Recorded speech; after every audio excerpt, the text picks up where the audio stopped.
Bueno, y para mí es un grato momento el día de hoy, ya que tengo como invitado especial al doctor José Antonio Venero, mejor conocido como Tom. Bueno, te damos la bienvenida, Tom. Gracias por haber aceptado la invitación a este podcast de innovación profesional en el que pues damos nuestra función es dar nuestro toque de aportar nuestro granito de arena, dar a conocer a la comunidad, a todos estos desarrolladores profesionales que están en nuestro entorno en cualquier parte del mundo donde se encuentren.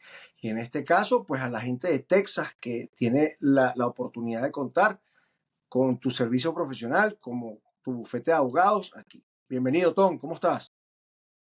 Muchas gracias, Eduardo. Estamos muy bien. Muchas gracias por invitarme a tu podcast, a tu programa. Muy interesante. Cuando me lo contaste, la verdad que me emocioné mucho. Pues la verdad que para mí es un honor estar en tu programa y bueno, pues vamos a comenzar.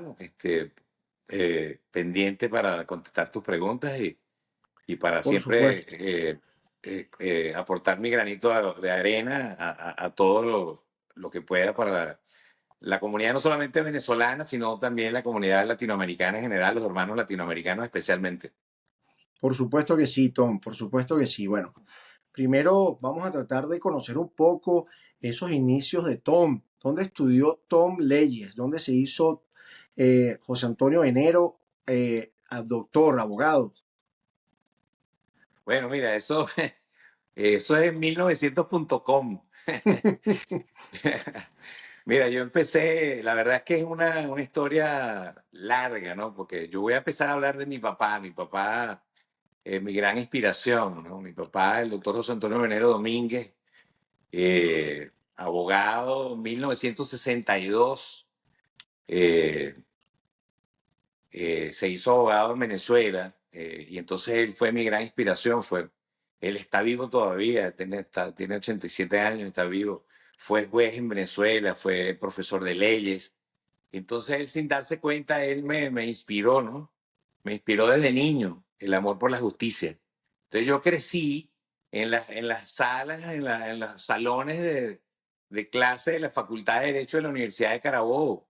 Y crecí también en el Palacio de Justicia del Estado de Carabobo cuando mi papá fue juez en Venezuela, ¿no? Y eso me inspiró a mí desde que era muy niño, el amor por la justicia, y entonces eso me llevó a mí a estudiar Derecho en la Facultad de Derecho de la Universidad de Carabobo, y yo me gradué en el año 1990, terminé en el 93 y el acto de grado fue en el 94. O sea, yo tengo 30 años de graduado de abogado, me gradué en Venezuela, y luego en Venezuela se acostumbra a hacer posgrados. Yo hice un posgrado en Derecho Procesal y después hice un posgrado en Derecho Mercantil en Venezuela. Y en Venezuela me especialicé en el área de Derecho Procesal, que es Derecho de Litigio, en el área civil y mercantil. Esa fue mi área donde yo me especialicé en Venezuela antes de venirme a los Estados Unidos en el año 2004, que, bueno, por los hechos que conocemos, que sabemos que han ocurrido, ¿no? Sabes que obviamente esa inspiración que llega, se transmite de padre a hijo, sobre todo es muy arraigado lo de que, bueno, si un padre es abogado, prácticamente sus hijos se van a ligar mucho a lo que la profesión del padre se desempeñe, como cuando es médico, cuando es deportista. Evidentemente esa admiración tuya hacia tu padre, pues te impulsó a seguir su camino. Eso es muy, muy inspirador, obviamente. Y aquí en los Estados Unidos, en el 2004, ya como que tocas el tema, ¿cómo fueron tus inicios aquí, Tom? ¿Dónde empezaste tú a ejercer tu profesión de leyes? Bueno, mira, yo me vine en el 2004, lamentablemente, pues exiliado, ¿no? Y cuando yo llegué aquí, la verdad es que no sabía qué iba a hacer con mi vida porque yo llegué, pues, de manera abrupta. Sin embargo, tuve la suerte y la bendición de contar con una serie de personas que lograron darme la mano e inspirarme nuevamente para yo seguir con mi carrera aquí en los Estados Unidos, y me llevaron, entre ellos mi cuñado Jimmy Flores, que era profesor en la Universidad de San Mary's en San Antonio. Y en San Antonio, esa universidad tiene una escuela de leyes en San Antonio. Entonces él me presentó allí en la Universidad de San Mary's. Entonces me entrevistaron y quedé seleccionado para cursar una maestría en leyes de Estados Unidos, la cual cursé y aprobé y me gradué con esa maestría en leyes en los Estados Unidos en el año 2006. Eh, y entonces, bueno, tengo esa maestría en leyes en los Estados Unidos, y lo cual me abrió las puertas a mí para yo poder ejercer aquí en los Estados Unidos como abogado foráneo. Me permitió a mí certificarme con la barra de Texas como Foreign Legal Consultant desde el año 2008. Eh, Esto me abrió las puertas tremendamente, porque a pesar de que yo no soy ni nunca fui abogado corporativo, porque siempre fui abogado de tribunales, abogado de litigio, esto me permitió a mí trabajar en grandes corporaciones. Y para mí es un gran orgullo poder haber trabajado en corporaciones como Dell Computer y después en Apple Computer un montón de años. Y oye, eso me permitió a mí formarme en un área donde yo no tenía conocimiento, en el área de derecho corporativo. Y eso me llevó a mí a tener un liderazgo en lo que es el área de derecho corporativo, negocios, contratos internacionales, en toda Latinoamérica. Y eso me dio una visión general de lo que es un área que yo no conocía. eh, y lo cual, pues, le doy las gracias a esa oportunidad que yo tuve de poder integrarme como abogado en un área de tecnología que yo no tenía ningún tipo de conocimiento. Claro, porque por supuesto esto abrió aún más tu rango de conocimiento legal, porque era algo que no habías ejercido hasta ese momento. Te dio currículo, por así decirlo, en un área más de las leyes. Correcto, incluso en Apple en el año 2011 yo fui seleccionado para hacer un posgrado en la Universidad de Harvard. Y eso fue, imagínate, o sea, cuando uno vive en Venezuela, uno ve las películas en la Universidad de Harvard, una cosa así, como algo extraterrestre, ¿no? Entonces, y yo fui seleccionado y tuve esa oportunidad de poder estudiar en la Universidad de Harvard. Y wow, eso, bueno, la verdad es que lo digo con humildad, porque cuando yo estaba allí, y para mí era como un sueño, ¿no? Era estar allí, o sea, yo, o sea, un venezolano que viene de las entrañas de mi papá es llanero, imagínate tú, o sea, de la inmensidad del llano, de una población perdida que se llama Arismendi en el estado de Barinas, frente a Camagüey, en el estado Guárico. Y yo estaba ahí en Harvard, en Boston, en Massachusetts, allí, o sea, y tuve esa gran oportunidad que la tienen todos los venezolanos, porque nosotros los venezolanos somos muy talentosos. O sea, somos unos guerreros. O sea, los venezolanos, cuando nos lo proponemos, llegamos a donde queremos llegar. O sea, esos somos los venezolanos. Somos corazón, somos alma, somos guerreros. Y tenemos esos talentos que Dios nos dio. Por supuesto que sí, sobre todo esa inmensidad, como llamas tú, bueno, eso te da, imagínate tú, un currículo, un resumen curricular enorme, porque pues ya vienes, no es lo mismo decir que vengo de una universidad en Los Llanos, por así decirlo como tal, como que bueno, mira, yo me hice abogado en leyes en la Universidad de Carabobo con una maestría en Harvard. O sea, eso ya pone un punto y aparte en lo que a tu experiencia como profesional de las leyes, pues ha sido, ¿no? Sí, o sea, como te digo, pues mi papá siempre fue mi inspiración. Mi papá hizo, desde pequeño yo viví en Italia como 3 años, porque mi papá hizo una maestría en la Universidad de Roma. Y entonces yo siempre tuve siempre vi que mi papá se superó, y siempre vi que mi papá se superaba y se superaba y se superaba. Entonces para mí era como algo natural eso, ¿no? O sea, para mí era algo natural la superación. O sea, era algo que tenía que hacerlo porque tenía que hacerlo. Ya. Mira, a la edad que tengo, todavía tengo 1.000 millones de metas que alcanzar. Y cada día en la mañana que yo me levanto y salgo a trabajar, lo hago con ese ímpetu, con ese esfuerzo que me inculcaron mis padres, mi padre y mi madre. Porque mi madre también me da esa bendición y ese ímpetu cada mañana, cada día que salgo a la calle a trabajar por la gente que confía en nosotros. Sí, por supuesto que sí. Esto que deposita la gente cuando contrata los servicios de un profesional de las leyes es como cuando contratas los servicios de un médico cirujano, porque muchas veces la vida de esa persona depende de qué tan eficaz sea el proceder del profesional de las leyes. Dependen Eso es muchas cosas, correcto. depende lo que sea para lo que te esté contratando esa persona. Es súper importante lo que hace un profesional del derecho. Cuéntame una cosa, Tom, y ya después de todo eso, haber trabajado con los corporativos, ¿cuándo tomas la decisión de empezar a representar personas ante lo que es su estatus migratorio aquí en los Estados Unidos? Bueno, en el año, fíjate, en el año 2000, en el año, yo salgo de Apple en el año 2013 porque me hacen una oferta en una corporación de seguridad bancaria que se llama Diebold, en el cual yo trabajé como 2 años y medio. Y entonces, para ser director legal para el área de Latinoamérica, o sea, fue un importante impulso en mi carrera, un importante escalón. Sin embargo, esta corporación tuvo problemas internos y entonces toda el área corporativa de Latinoamérica que estaba en Estados Unidos fue mudada para Brasil.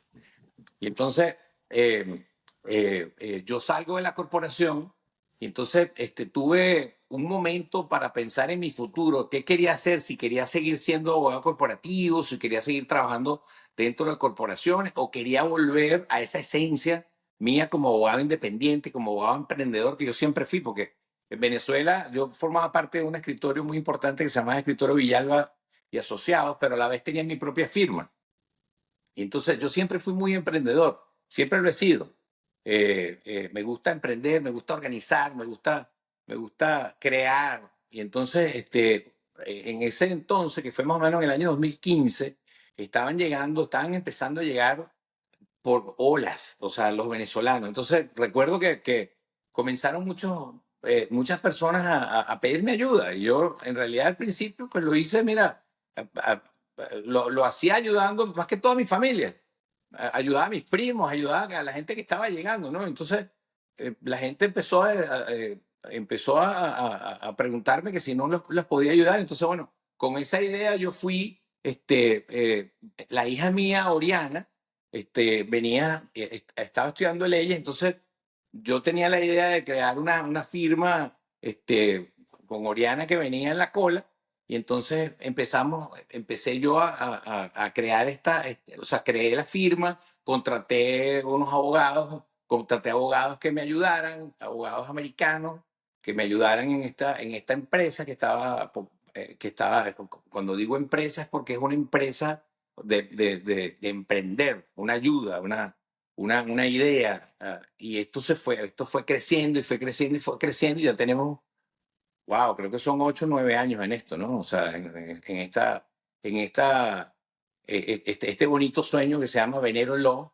eh, Somos un equipo, tenemos oficinas en Austin, Texas, y tenemos oficinas en Venezuela también. Tenemos gente que trabaja con nosotros en Venezuela, y hacemos un equipo que hemos tenido la oportunidad de ayudar a muchísima gente, miles de personas por toda la Unión Americana. Y no solamente hacemos derecho migratorio, nosotros hacemos muchas cosas, porque yo todavía sigo haciendo derecho corporativo.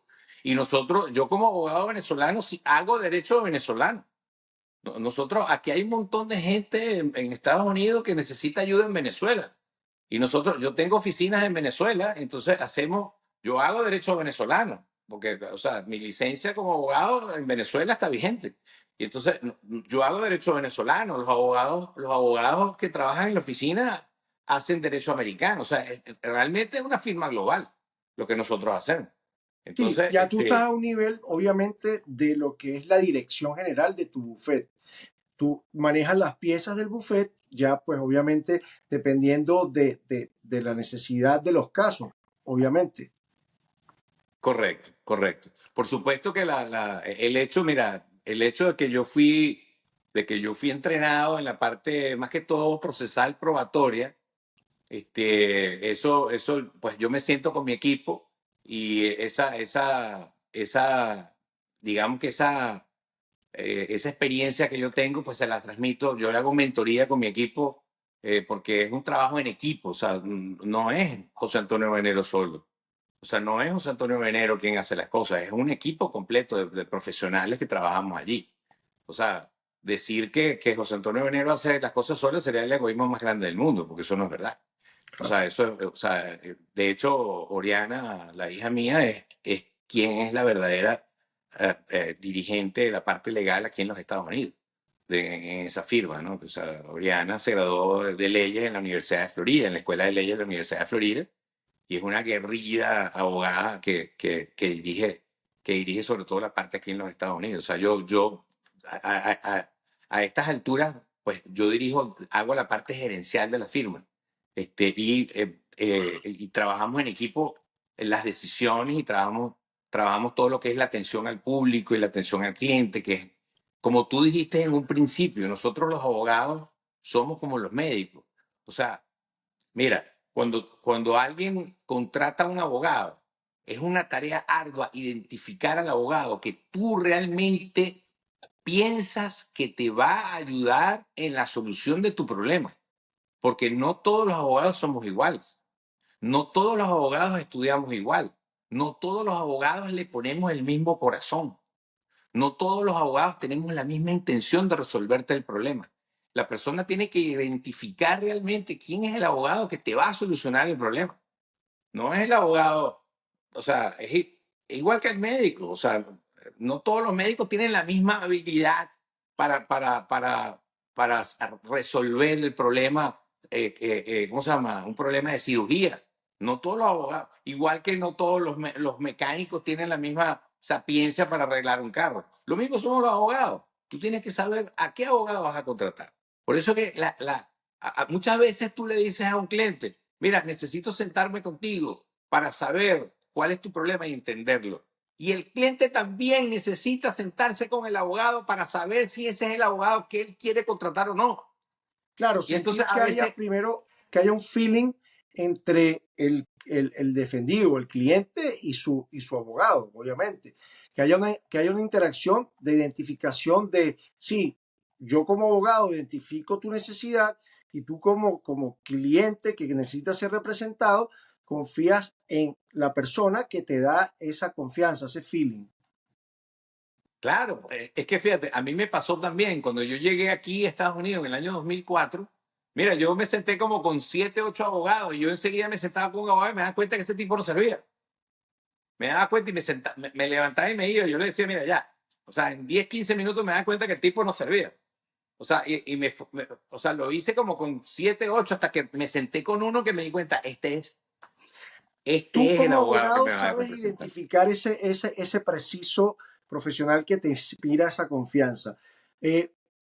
¿Qué le dices tú a toda esta gente que nos va a mirar de muchas partes del mundo, pero por sobre todo gente que va a estar aquí en los Estados Unidos necesitando esa ayuda profesional de un bufete de abogados que se sienta representado por ellos? ¿Cuál es la diferencia que marca Venero Low, no José Antonio Venero, sino Venero Low como bufete de abogados, en el que esa persona se va a sentir 100% cómoda y representada por tu bufete? Mira, la honestidad nuestra con nuestros clientes. O sea, nosotros le decimos a nuestros clientes cuando su caso no es fuerte. Nosotros se lo decimos, mira, honestamente le decimos, mira, tu caso no tiene fuerza como para ser ganado. Por ejemplo, si es un caso de asilo, por ejemplo, ¿no? Porque la mayoría de los venezolanos, cuando llegan a Estados Unidos, eligen como defensa un caso de asilo cuando están siendo sometidos, ¿cómo se llama? Cuando están en proceso de deportación, eligen el asilo como defensa. Y entonces cuando tú le preguntas, por qué tienen miedo de regresar a Venezuela? Y ellos te contestan y te explican por qué, uno tiene que decirle, mira amigo, ese caso no, usted no tiene un caso de asilo. Entonces, tienes que ser honesto. Tienes que ser honesto y decírselo, porque una defensa en corte es costosa.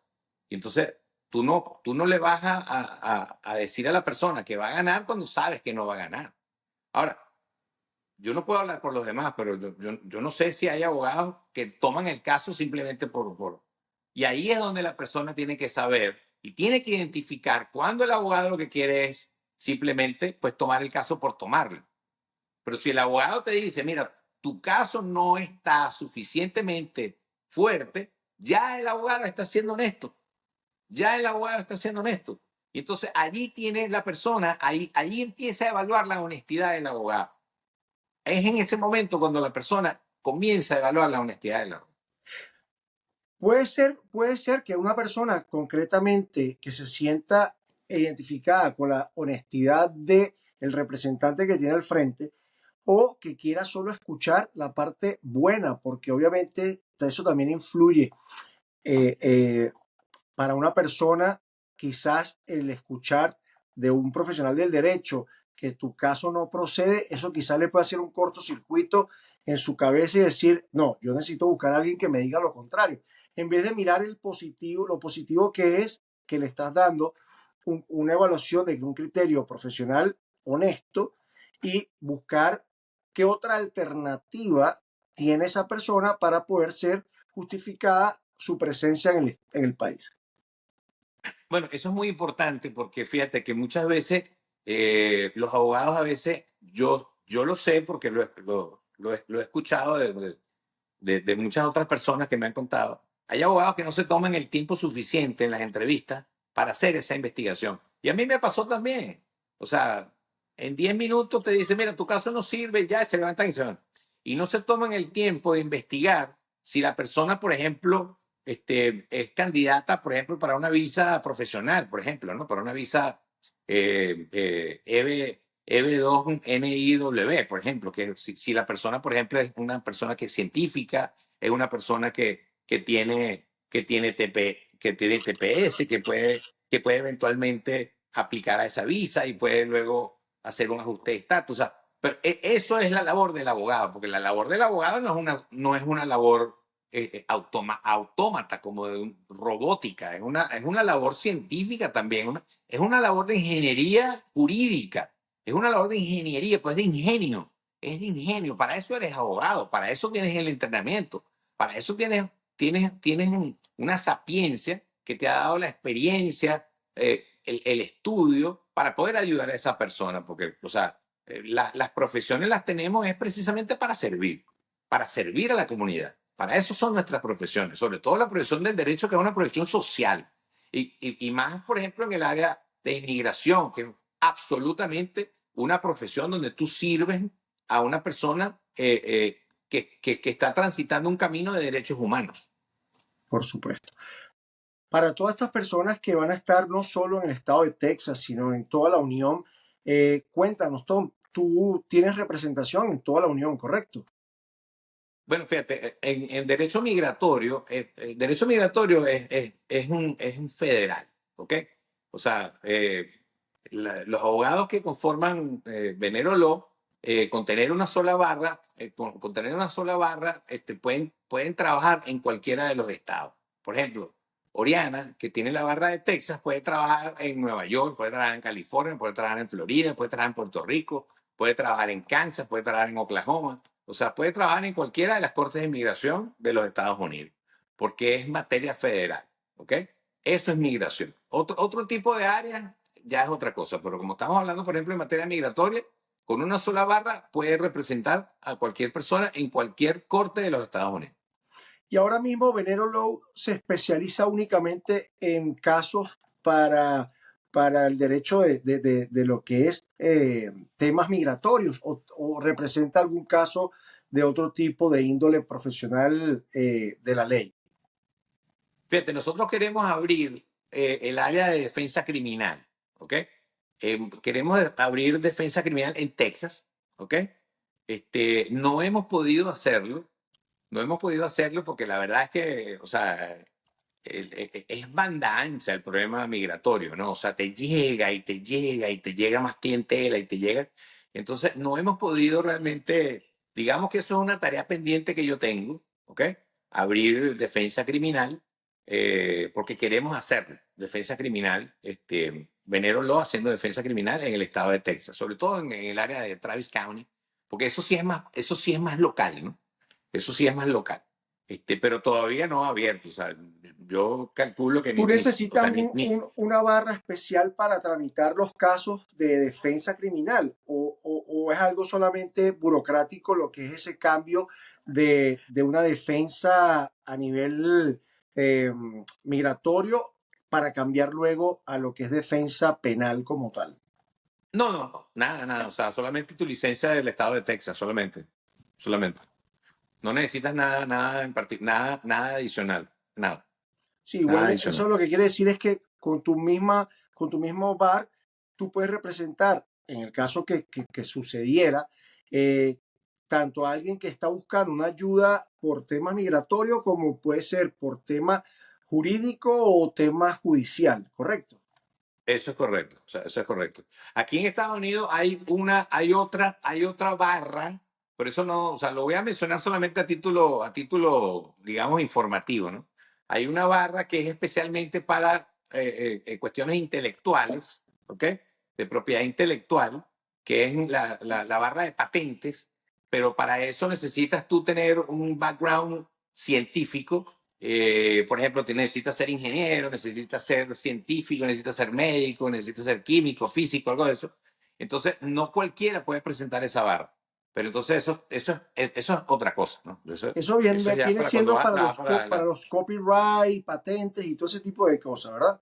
Sí, entonces necesitas presentar un examen adicional que es el Patent Bar, la barra de patentes. Ujú. Pero eso es otro nivel ya. Eso es otro Sí, nivel. bueno, que el tema de poder llegar a patentar una marca los derechos eh, registrados de esa marca, eso lleva un tiempo, más o menos creo que puede durar hasta 18 meses el proceso de lo que es registrar una marca con derechos intelectuales y todo, ¿no?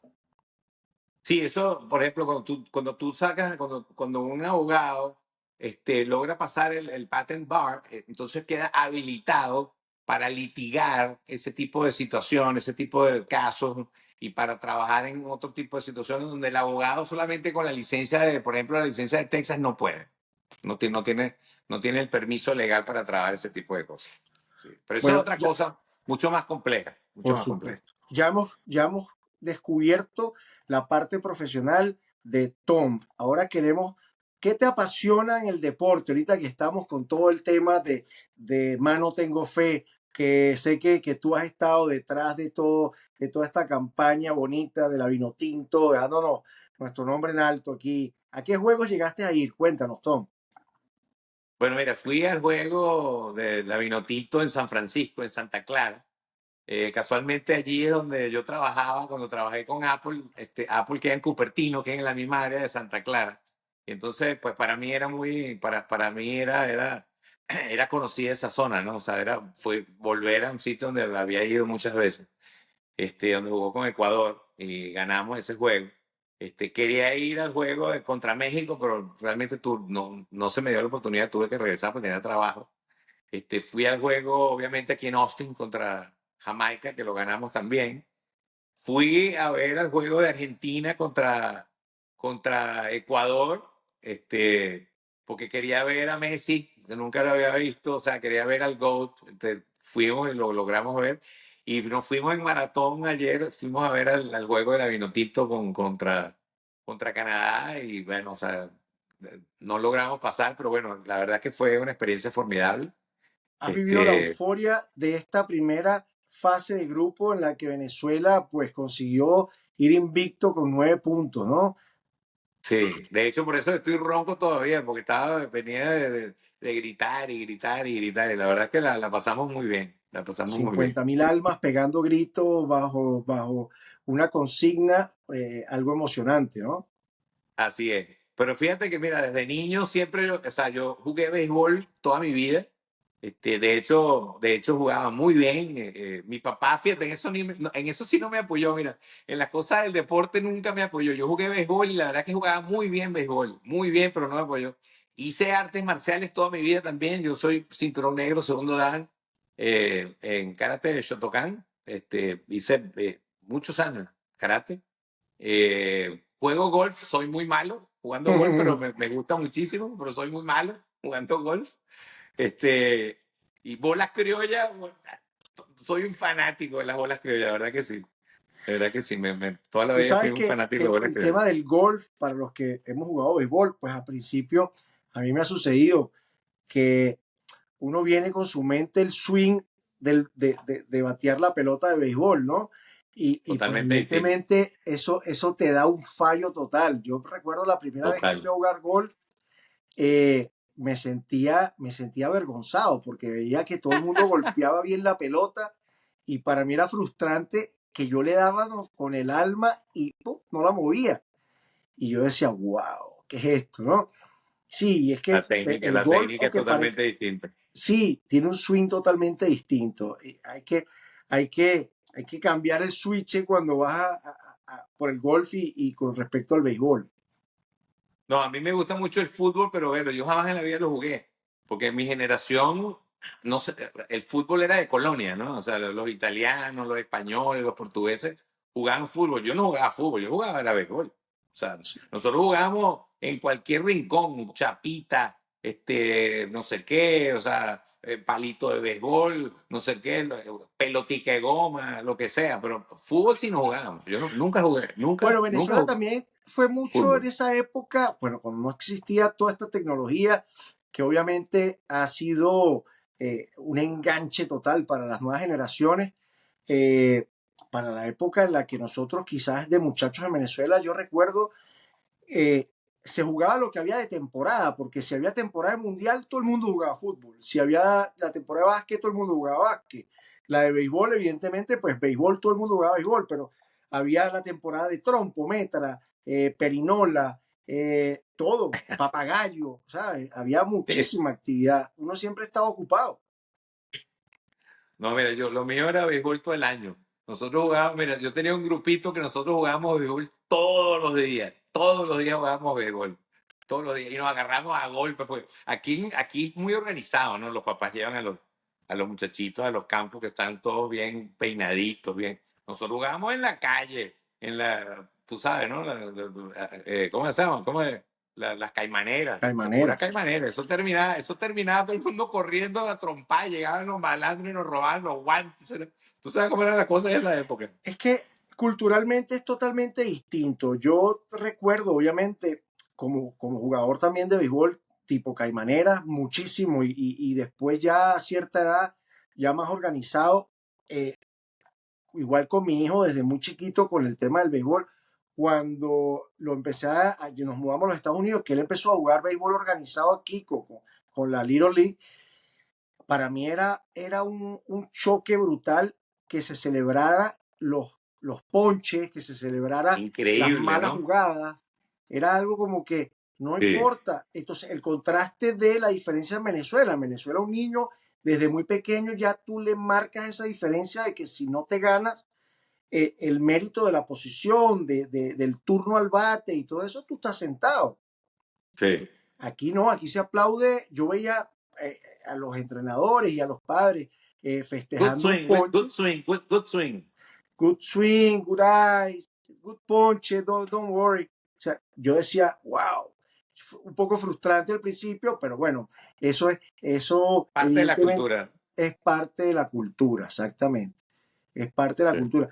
Yo lo veo más que todo, bueno, obviamente, un país tan grande, con una población tan grande, evidentemente hay cualquier cantidad de millones de muchachitos que juegan el béisbol o cualquier otra actividad deportiva y no todos van a llegar a profesional. Ahí es donde claro. viene la superación de los que vienen innatos con la destreza del deporte, que son los que pues Sí. van a resaltar entre el resto de los competidores. Yo creo que un poco más inclusiva, ¿no? Que es más inclusiva que la nuestra, ¿no? La nuestra es un poco exclusiva. O sea, si tú no eras bueno, te sacaban de una vez. Sí. O sea, te sacaban y bueno, o sea, un poco medio darwiniana, ¿no? La cultura nuestra en ese aspecto, ¿no? O sea, la ley es más fuerte.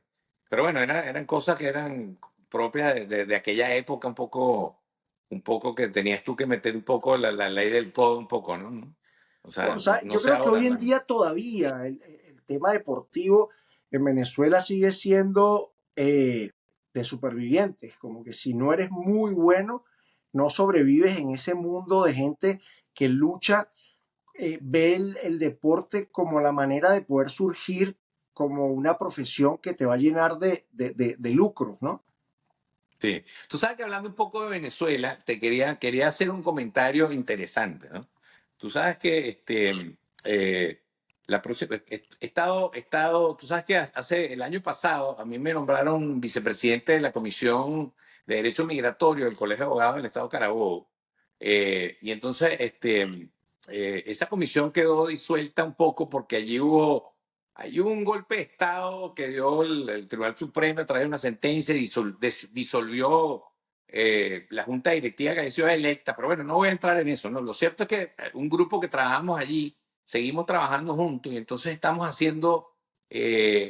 organizando unas jornadas o el comienzo de unas jornadas, digamos, de concientización de lo que es la migración desordenada, como se ha producido, porque, o sea, la gente que se ha venido a los Estados Unidos, se viene a los Estados Unidos sin saber qué conseguir aquí a los Estados Unidos.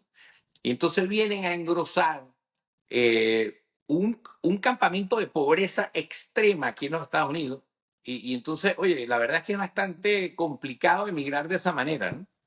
Eh, y entonces, la idea que yo tengo es en Venezuela yo no sé si la gente irá o no, o sea, no tengo idea, pero yo quiero hacerlo a ver qué pasa, ¿no? O sea, por lo menos, oye, dar una explicación de cómo es el llegar aquí en los Estados Unidos a lo loco, a lo loco. Mire, señores, esto no es así como ustedes creen que ustedes van a llegar aquí y van a ganar $200 la hora. No, esto no es así. O sea, mire, esto es, mire, llegar aquí, la parte de la legalización, cómo es la cosa, el inglés. O sea, esto no es aquí que ustedes van a llegar aquí. No, no, no, no. O sea, dar como una pequeña introducción de manera que ellos medio sepan a qué se van a enfrentar.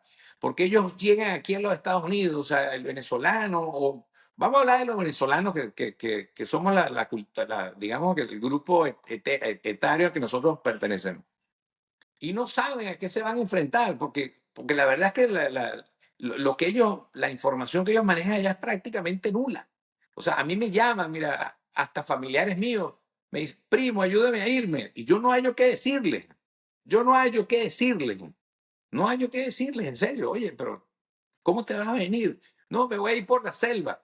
Entonces, para mí es oye, un estrés que ellos me digan que se van a venir por la selva y luego atravesando todo Centroamérica, atravesando México, es un peligro horroroso.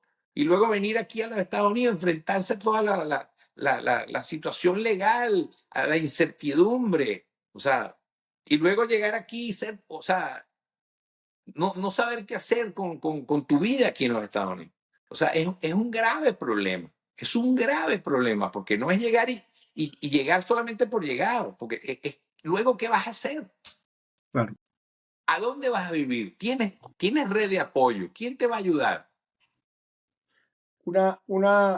Hace un par de meses vi en una de las noticias por las redes sociales un caso que me llamaba muchísimo la atención. Este era un chico que tenía un problema motriz. Sus piernas eran totalmente inversas, o sea, sus pies en vez de ir hacia adelante, sus pies eran totalmente 360 hacia atrás, ¿no? Este chico obviamente, me imagino la penuria de haberse venido caminando por lo que la selva y todo el recorrido pues amerita, ¿no? Y cuando la persona que lo estaba entrevistando, obviamente que ya el hombre había logrado alcanzar el paso de la frontera, su respuesta fue muy sencilla, pensando que de verdad eso iba a ser así. El hombre decía, es que en Venezuela poderme operar es muy costoso. Yo vengo a este país para que solucionen mi problema de salud, mi problema motriz. Y evidentemente es como tú lo dices, hay personas que desconocen, pues que evidentemente esta sociedad es un país donde el tema de la salud, el tema de muchos otros beneficios no son gratis o no suelen ser tan sencillos de alcanzar si no tienes, eh, evidentemente, la oportunidad de estar de una manera legal, ¿no? Y eso me impresionó mucho porque vaya usted a saber qué información obtienen ellos en Venezuela para poder pensar que llegando van a tener eh, todas esas vicisitudes controladas o van a poder ser solucionadas bajo algún amparo al llegar a los Estados Unidos. Lo que pasa es que la situación en Venezuela es absolutamente desesperante. O sea, yo tengo la oportunidad de ir a Venezuela con frecuencia, porque tengo a mis padres vivos, entonces voy a verlos con bastante frecuencia. Y entonces yo voy, o sea, en Venezuela impera el miedo, y tengo que decirlo, ¿no? Entonces la gente no habla, en verdad que la gente no habla, Eduardo, la gente no habla. Y si uno dice algo, te dicen, hey, pues, no digas nada, porque la gente, pues mira, tiene miedo.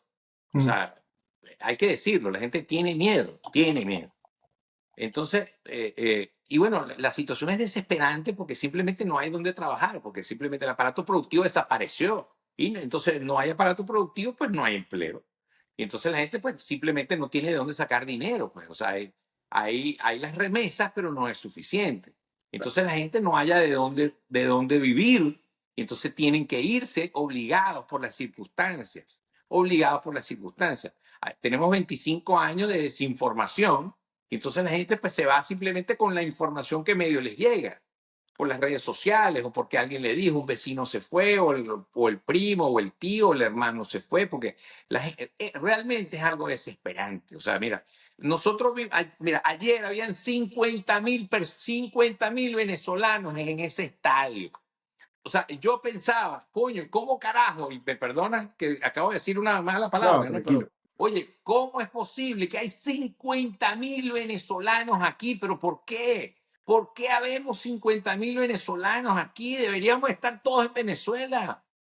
Deberíamos estar todos en Venezuela. ¿Qué hacemos 50.000 venezolanos aquí? 50.000 talentos.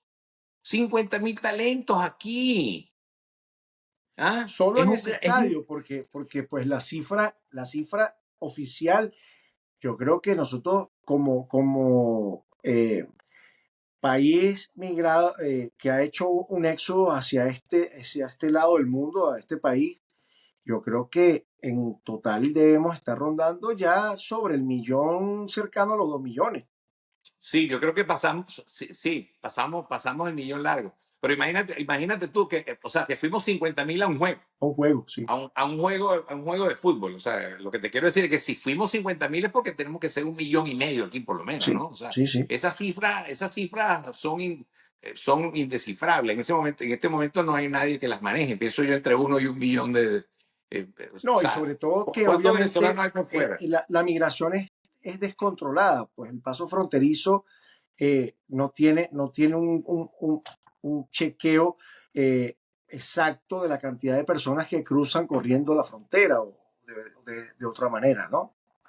Sí, o sea, lo que quiero decirte es que para mí esto es simplemente un problema de llorar, ¿entiendes? O sea, de llorar, porque a Venezuela la han desangrado de sus talentos. O sea, que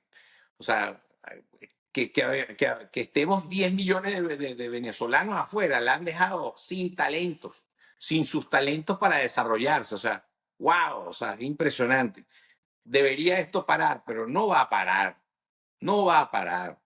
Entonces, bueno, los que estemos aquí, o sea, ¿cuál es el deber nuestro en este momento? Bueno, ayudar lo que podamos, Claro. ayudar lo que podamos. Y para esto estamos.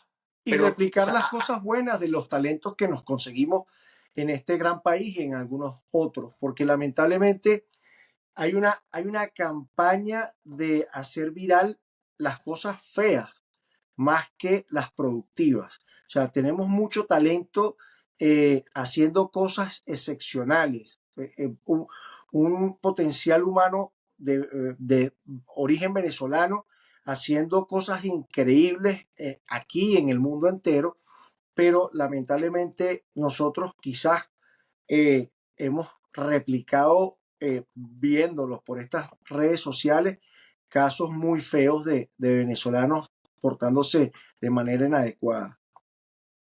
sí, porque es que no nos concentramos en lo positivo, ¿no? No nos concentramos en lo positivo, sino que lo que vende es lo impactante, pero lo rojo, ¿no? O sea, Sí, lo negativo, ¿no? Deberíamos concentrarnos más en lo positivo, porque sí, o sea, habemos una cantidad de venezolanos que hemos hecho cosas extraordinarias. O sea, por ejemplo, mira, yo recuerdo cuando yo trabajaba en Apple Computer, había una cantidad de ingenieros venezolanos que trabajaban ahí con una labor extraordinaria. O sea, venezolanos graduados de universidades venezolanas, en la Universidad Simón Bolívar, en la Universidad Central, en la Universidad de Carabobo, en la Universidad Católica Andrés Bello, en la Universidad del Zulia, que trabajan como ejecutivos en Apple, en Dell Computer, en Facebook, en una cantidad de empresas norteamericanas que quieren a los ingenieros venezolanos, que quieren a los profesionales venezolanos porque están súper bien formados. Pero nadie habla de eso. sí, es verdad. Nadie habla de eso. Bueno, ese es el motivo por este espacio. Este espacio está destinado no solamente a los venezolanos, darle cabida a todo aquel potencial humano que aporta a la sociedad su grano de arena en las diferentes áreas posibles, desde músicos, abogados, médicos, deportistas y pues todo aquel que evidentemente necesita un reconocimiento. ¿Por qué? Porque este espacio brinda la oportunidad de que otros muchos puedan reconocer y hacerse del servicio de estos venezolanos que cada día dejan el nombre de nuestro gentilicio en alto. Así es. Nosotros en Venero Law, en nuestra firma de abogados Venero Law, hemos hecho un esfuerzo tremendo haciendo defensas en corte, ¿no? Nosotros hemos abierto para hacer visas de trabajo, porque hay mucha gente, fíjate que vamos a tocar un punto interesante en este momento, ¿no?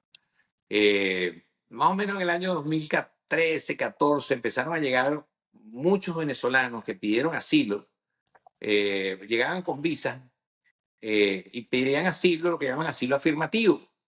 Y entonces la mayoría de esos venezolanos, yo diría que un 70, 80%, nunca los llamaron a una entrevista de asilo. Y ahí están estacionados esperando entrevistas de asilo y bueno, tienen permisos de trabajo. Muy pocos han logrado solucionar esa situación intermedia. La mayoría debe tener TPS, pero simplemente, pues bueno, están en una situación intermedia donde no tienen residencia, la mayoría no pueden salir de los Estados Unidos, y entonces es una situación bastante estresante porque están en una situación que están guindando sin ser mango, para hablar con un argot popular venezolano, ¿no? Una pequeña pregunta que te tengo con respecto a eso, que lo escuché hace unos días atrás de un profesional del derecho también, que él comentaba de que ahora mismo se encuentra mucha gente que tiene, en este caso, ese periodo de tiempo de neutralidad, de estancamiento en el caso, hacer demandas hacia lo que es la parte migratoria. Entonces, como respuesta a esta demanda, eh, ellos tienen pues la premura de apresurar el proceso. Más o menos como unos 6, 7 meses, a una persona que conozco comentaba que un familiar directo tenía aproximadamente eh, el año número 10 de haber estado esperando por ese llamado a entrevista, donde quieren saber si el miedo creíble. Y esa llamada nunca se ha realizado y esta persona inició una demanda. Y la respuesta a su demanda fue pues que le han dado una respuesta de apresurar su entrevista. Ya él, por lo menos le dieron una respuesta de vuelta como que, ok, nosotros te vamos a atender en el periodo de el próximo año. O sea, ya por lo menos ya como con una ventana abierta en el tiempo de ser atendido. Ya no tanto en un limbo, sino como con un espacio de tiempo. Sí, bueno, eso se puede hacer, ¿no? Eso es una acción judicial que puede intentar una persona ante una corte federal. Eso se llama writ of mandamus. se parece un poco a la acción de amparo venezolana, en donde simplemente aquí ha habido pues una inacción del Estado americano de las oficinas de asilo. Simplemente pues ellos no han respondido a la petición de asilo de la persona. Y entonces, bueno, tú acudes a una instancia superior, denuncian la inacción de la administración y entonces pues la respuesta de la Corte es una orden a la administración para que se cumpla lo que se pidió. Entonces, eso es una orden y debe ser cumplida, ¿no? Entonces, ahora, el problema, o sea, eso se puede hacer. Ahora, ¿cuántos, cuántos casos hay pendientes? O sea, se calcula que están cerca de 1 millón de casos pendientes. Entonces, ¿cuántas demandas hay que meter? 1 millón de demandas. Sí, yo creo Entonces que vamos, entonces evidentemente, vamos, o sea, vamos a trasladar el peso del millón de casos que están atascados en las oficinas de asilo a las cortes federales. O sea, eso se va, además que, bueno, obviamente, pues la persona va a tener que contratar a un abogado, va a tener que pagarle sus honorarios, y entonces, pues bueno, o sea, es un problema que se genera allí, ¿no?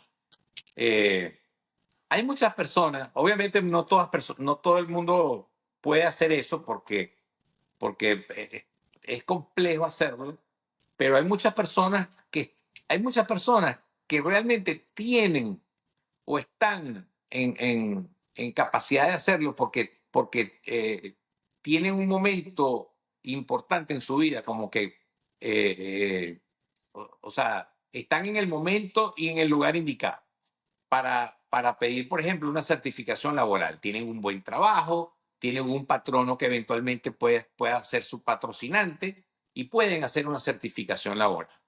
Una certificación laboral es un procedimiento mediante el cual un trabajador extranjero, mediante el patrocinio de una entidad norteamericana, puede hacer un proceso ante el Departamento del Trabajo Federal en los Estados Unidos y puede regularizar su situación ante una oferta de trabajo permanente.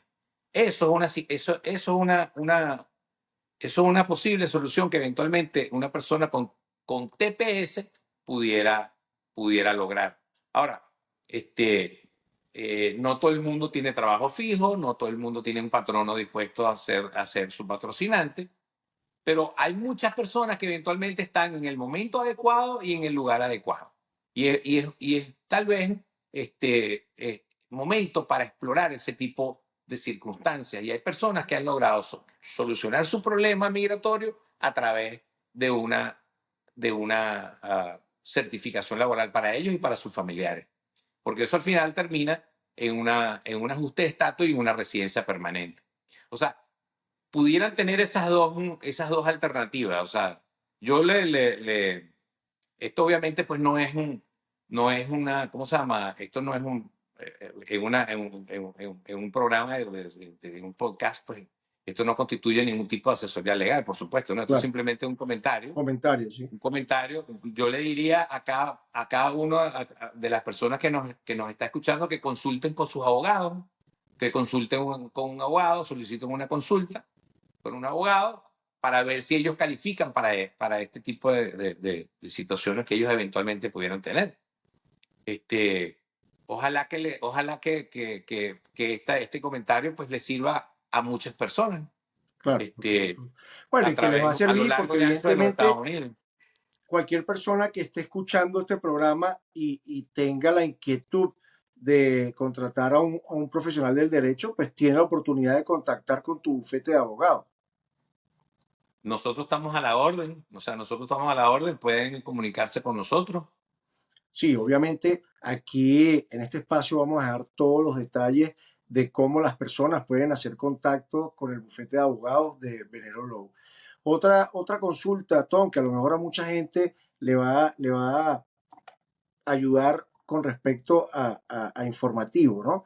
Las personas con TPS aprobados, que eso ha circulado muchísimo en las redes sociales, la información de pueden tener disponibilidad o la habilidad de poder salir del territorio y volver, entrar y salir del territorio. Obviamente creo que eso va a depender mucho de el funcionario migratorio que lo reciba a la vuelta. Mira, cuando tú tienes TPS, en teoría, puedes acceder a un documento que se llama Advance Parole, ¿ok? Pero el Advance Parole no es que tú vas y llegas y todo el mundo puede pedir un Advance Parole. O sea, el Advance Parole tú lo puedes pedir bajo ciertas circunstancias que tienes que comprobar, ¿ok? Tú tienes que solicitar un Advance Parole y tú tienes que llevar evidencia de las razones por las cuales tú estás pidiendo un Advance Parole y la administración, o sea, USCIS te lo tiene que aprobar, ¿ok? Entonces, puede ser que te lo nieguen, el Advance Parole, pero puede ser que te lo aprueben, ¿ok? Ahora bien, tú tienes que ver en qué estatus tú estás, ¿ok? Porque si tú estás, por ejemplo, en proceso de deportación, en proceso de remoción, en una corte de migración, pues en teoría no es muy buena idea que tú salgas de los Estados Unidos, porque tú estás, aunque tienes TPS y aunque tienes un Advance Parole, la verdad es que yo no sería muy amigo de salir en ese momento, ¿no? Aunque tienes un Advance Parole. O sea, yo lo pensaría dos veces, ¿no? O sea, yo le preguntaría a mi abogado a ver qué me dice mi abogado, ¿no? O sea, Claro, yo consultaría con mi abogado a ver qué me dice mi abogado. por supuesto que Es lo sí. que yo haría, ¿no? Sí, no, Ahora, no, si tú tienes, obviamente. por ejemplo, si tú tienes un asilo afirmativo, bueno, obviamente, pues si tú estás luchando por un asilo, pues obviamente que no debes ir a tu país de origen, ¿no? No deberías ir a tu país de origen, porque el día que tú te llamen a la entrevista, pues eso va a ser un factor determinante para que te nieguen el asilo, por Claro, supuesto, ¿no? O sea, claro, inclusive está saliendo a un yendo al tercer sitio donde estás país, escapando. sí, inclusive saliendo a un tercer país vas a tener que dar muchas explicaciones también en la entrevista de asilo. O sea, por eso que es delicado en ese aspecto, ¿no? Es delicado en ese aspecto. Lo que pasa es que hay muchas personas que creen que porque tienen el TPS, entonces ya pueden irse a Madrid, a comer tapas en Madrid, a irse a Roma, a ver qué sé yo qué cosa. No, eso no es así, eso no. O sea, el TPS todavía tú tienes una dependencia del gobierno de los Estados Unidos, estás bajo la protección del gobierno de los Estados Unidos. O sea, eso no es así. O sea, el TPS ¿cómo se llama? Tiene un estatus, pero estás bajo la protección de los Estados Unidos. ¿Ok? O Por sea, supuesto, sí, sus vives siglas en aquí, inglés pero bajo dicen la eso. protección de los Estados Unidos. O sea, tienes que solicitar autorización al gobierno para poder reentrar a los Estados Unidos. Y por supuesto que cuando vayas a reentrar de los Estados Unidos, tienes que pasar por un proceso de admisión con el funcionario de migración que te reciba. Por supuesto que tienes un permiso para reentrar a los Estados Unidos, pero tienes que ser admitido y en el proceso de admisión es discrecional. Entonces, por supuesto que si no tienes problemas con la justicia, etcétera, etcétera, Estados Unidos no deberías tener problemas, ¿no? En teoría.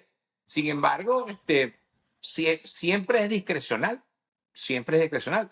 No debería haber inconveniente, pero siempre es discrecional. Claro, por supuestamente siempre va a depender del funcionario que te atienda en ese momento. Eh, Claro, no co- debería haber problema, pero siempre es discrecional. O sea, siempre hay alguna margen de duda que eventualmente pudiera haber. claro, porque si una persona que está bajo un proceso de, llámese, asilo y tiene un TPS o cualquier otro trámite migratorio en el que esa entrada y salida al país le da como que la vialidad legal para continuar con el proceso en algunos de los casos. Por ejemplo, las personas que han hecho su ajuste migratorio con visas de talento y entraron quizás la primera vez por una visa solicitando asilo y tienen TPS, esas personas para poder arreglar su estatus migratorio deben salir del país. O sea, si el plan es hacer un ajuste de estatus y han acumulado tiempo de ilegalidad, deben hacerlo para borrar el tiempo de ilegalidad y deben hacerlo, ¿no? Entonces, realmente el advance parole es un permiso de reentrada y no deberían tener inconveniente. Esa es la verdad. Esa es la verdad. El advance parole es un permiso de reentrada, ¿ok? El parole es un permiso de entrada en los Estados Unidos y no debería haber problemas para entrar. Pero alguien, por ejemplo, que está sometido a juicio en corte, en un proceso de removal, oye, mira, o sea, uno tiene que tener cierta lógica para saber que, mira, estás en un proceso de deportación Pero eso se y vas llama, a ir eso es más a, sentido oye, común, ¿no? o sea, por lo menos pídele a tu abogado, oye, un PD, un prosecutorial discretion, para que te haga un dismissal primero antes de salir. O sea, espérate que te cierren el caso y después que te cierren el carro, bueno, pide tu parol y va. Pues, pero no salgas, oye, evitas problemas. O sea, es lo que yo haría, ¿no? Claro. Tom, vamos a invitar con todo lo que es dónde estás ubicado, tus números de teléfono de contacto, tus redes sociales por aquí, para luego nosotros después dejarlo en los comentarios de este episodio, pero que sea de tu parte, que la gente escuche dónde estás ubicado y tu número y manera de contacto, por favor. Nuestras oficinas principales están en Austin, Texas, ¿ok? Pero como lo comentamos anteriormente, nosotros atendemos en toda la Unión Americana. Nosotros atendemos en toda la Unión Americana casos de migración, ¿ok?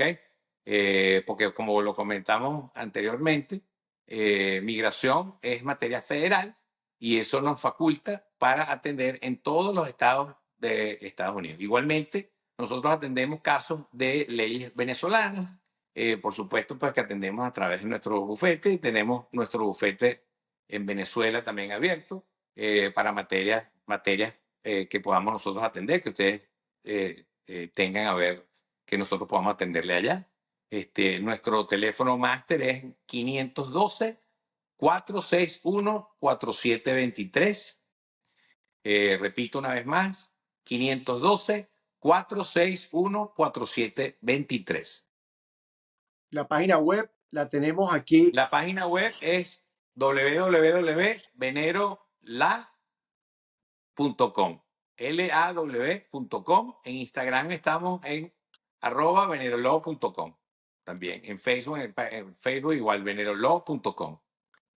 Bueno, Tom, ha sido un programa lleno de mucha información, de verdad que, bueno, súper complacidos de haberte podido tener en este espacio, que la gente conozca un poco de tu bufete, de quién es Tom, de cuál es la visión de Tom en ayuda de lo que es eh, prestar servicio a todo aquel que necesite de tu servicio. Y bueno, nada, mándale una despedida a todos los que nos van a estar viendo por aquí próximamente. Y bueno, el espacio es tuyo para despedirte.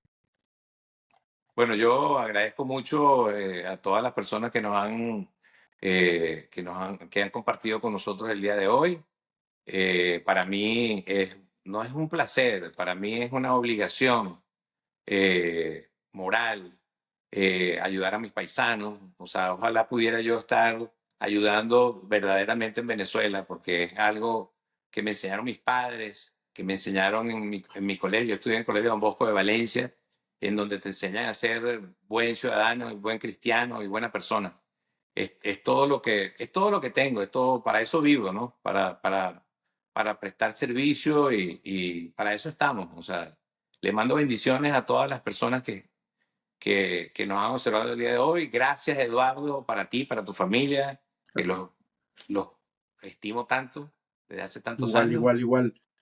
Y bueno, pues bendiciones para todos y para la Vinotinto, pues mejores suertes en el futuro. Bueno, próximamente estaremos dando que hablar seguramente para las eliminatorias del Mundial. Bendiciones para nuestra patria Venezuela. Amén, amén.